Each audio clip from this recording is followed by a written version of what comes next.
Student future literary academy warms welcomes all of you. जैसा कि हम लोगों ने प्रॉमिस किया था कि डेली बेसिस पे अब आपको वीडियो भी मिलेगा और शॉर्ट ट्रिक्स भी मिलेंगे। उस कड़ी में आज पहला लेक्चर हम लोग अपलोड कर रहे हैं और उम्मीद करते हैं कि इससे आपको बहुत बेनिफिट मिलेगा आपके कॉम्पिटिटिव एग्जामिनेशन में। देखिए, हम लोग पढ़ने जा रहे हैं फंडामेंटल राइट का आर्टिकल 19 अनुच्छेद 19, जिसमें बोलने और अभिव्यक्ति की स्वतंत्रता दी गई है, यानी वाक और अभिव्यक्ति की स्वतंत्रता। इसको इंग्लिश में हम लोग बोलते हैं freedom of speech and expression. Article 19 हमारे लिए बहुत जरूरी है।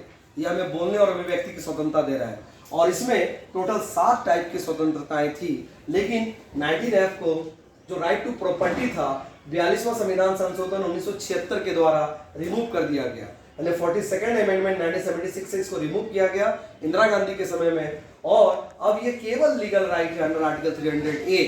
बट अभी भी हमारे पास 6 टोटल आर्टिकल 19 में राइट्स तो अवेलेबल है, जिनको याद करने के लिए बड़ा आसान ट्रिक है।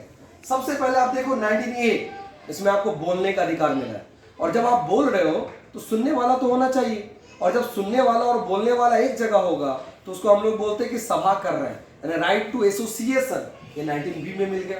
तो जब आप बोलने वाला और सुनने वाला मिलकर सभा कर रहे हैं, डेट मीन आपका कोई ऑर्गेनाइजेशन तो होगा, कोई संगठन होगा, यानी संगठन या ऑर्गेनाइजेशन फॉर्म करने का राइट 19C में है। जैसे कि हम लोगों का फ्यूचर लिटरेरी एकेडमी एक संगठन है, वैसे ही आप भी संगठन बना सकते हैं अंडर आर्टिकल 19C। जब आपका संगठन हो गया तो संगठन के काम से आप इंडिया में कहीं भी आ जा सकते हैं। Right to movement anywhere in India mention in article 19D। और जब आप मूवमेंट कर रहे हैं, मान लो यहाँ से अभी आप गुवाहाटी चले गए, वहां रात हो गई, तो आपको वहां रहना भी हो सकता है, यानी राइट टू स्टे 19E।